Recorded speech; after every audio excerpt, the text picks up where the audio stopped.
Perkenalkan, nama saya Rita Evalina Butar-Butar. Di sini saya akan membuat video pendidikan kesehatan pada pasien hipertensi dan diet pada pasien hipertensi. Tujuannya itu supaya menambah pengetahuan pasien tentang hipertensi dan diet.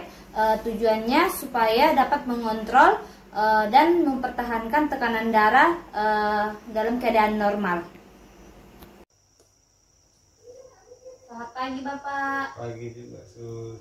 Perkenalkan, saya Suster Rita. Di sini Suster bertugas dari jam 8 pagi sampai jam 2 siang. Apakah ini benar dengan Bapak Tuan M? Betul, Sus. Bisa lihat gelangnya, Pak. Ini Bapak dengan hipertensi, toh? Iya, Sus. Di sini Suster akan memberikan sedikit pendidikan kesehatan tentang penyakit hipertensi dan diet hipertensi. Tujuannya itu supaya Bapak lebih memahami apa itu penyakit hipertensi dan dietnya itu supaya Bapak dapat menurunkan tekanan darahnya Bapak. Kira-kira Suster memberikan pendidikan kesehatan ini kira-kira 5 menit. Apakah Bapak bersedia? Bersedia, Sus. Baik, Suster akan mulai. Apakah Bapak tahu itu apa hipertensi? Iya, Sus. Hipertensi itu adalah peningkatan tekanan darah di mana tekanan darah sistoliknya itu melebihi 140 mikrometer hidrogenum dan tekanan darah diastoliknya itu lebih dari 90 mm hidrogenum. Di mana peningkatan tekanan darah ini memiliki resiko yang tinggi di mana bisa terjadi serangan jantung, stroke, dan penyakit saraf lainnya.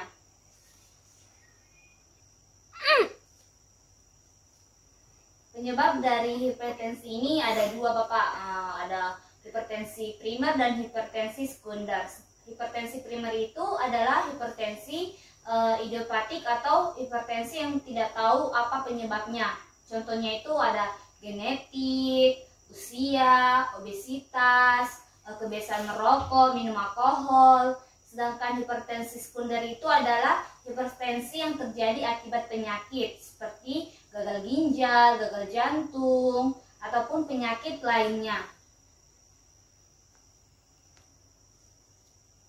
Tanda-tanda dan gejalanya itu pasti Bapak sering rasakan, toh. Seperti sering pusing, sakit kepala, berat di tengkuk atau di kepala ini, pandangan kabur, mudah gelisah, mudah marah, mudah lelah, sulit tidur, telinga berdengung. Apakah yang saya bilang tadi itu Bapak sering rasakan? Iya, Sus. Oh iya, Pak, itu tanda-tanda kalau terjadi peningkatan tekanan darah.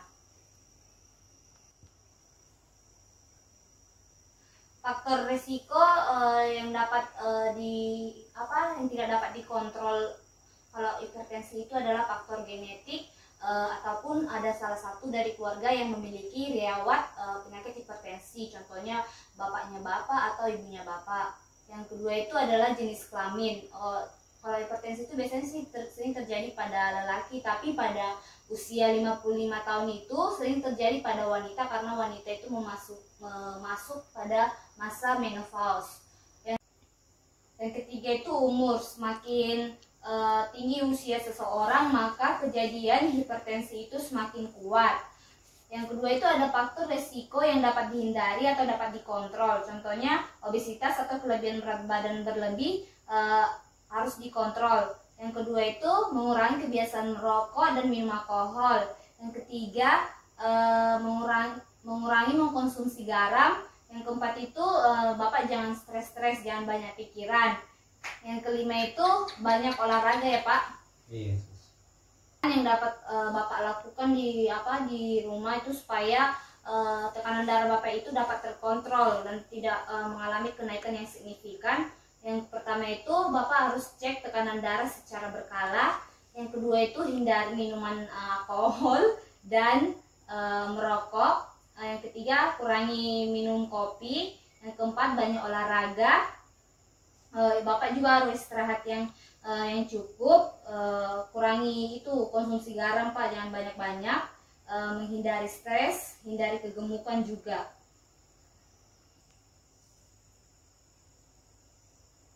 Sekarang itu ini Pak, diet itu dapat dilakukan. Diet itu gunanya untuk menurunkan tekanan darah Bapak dan mempertahankan agar tekanan darah Bapak itu tetap normal.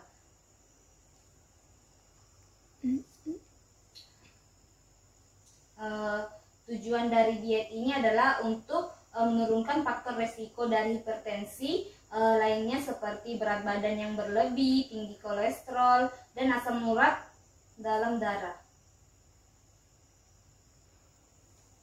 Makanan-makanan yang dapat dikonsumsi itu seperti buah pisang, sayuran hijau kecuali daun singkong dan melinjo dan bijinya, karena itu dapat mempercepat naiknya tekanan darah Bapak. Yang kedua, buah-buahan kecuali durian, Bapak harus hindari makan durian ya. Yang keempat itu buah-buah, yogurt dan susu lainnya yang harus rendah lemak ya Bapak. Dapat juga minum susu skim, oatmeal, ikan. Baru makanan yang harus dibatasi itu makanan yang mengandung garam, seperti makanan yang cepat saji, makanan yang dibekukan atau makanan yang diawetkan. Yang kedua itu makanan yang banyak mengandung gula. Makanan berlemak, makanan dan minuman yang banyak mengandung alkohol.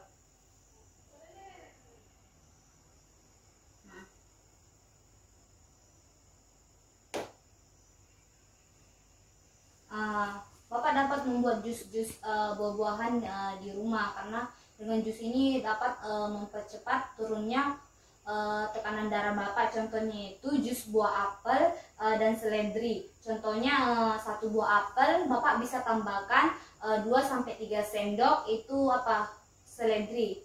Yang kedua itu ada jus belimbing dan jus timun.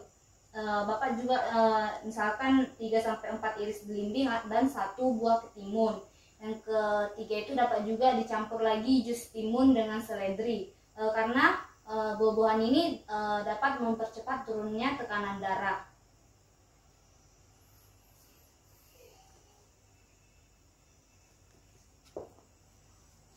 Cukup sekian yang suster dapat sampaikan.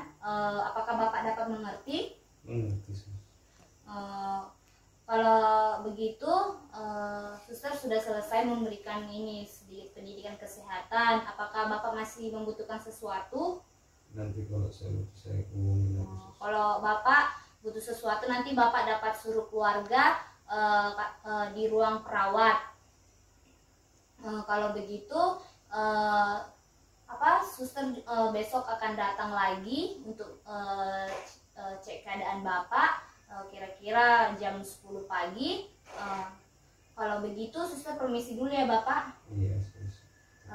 Terima kasih buat waktunya Bapak. Iya, sus. Terima kasih. Selamat pagi. Pagi, sus.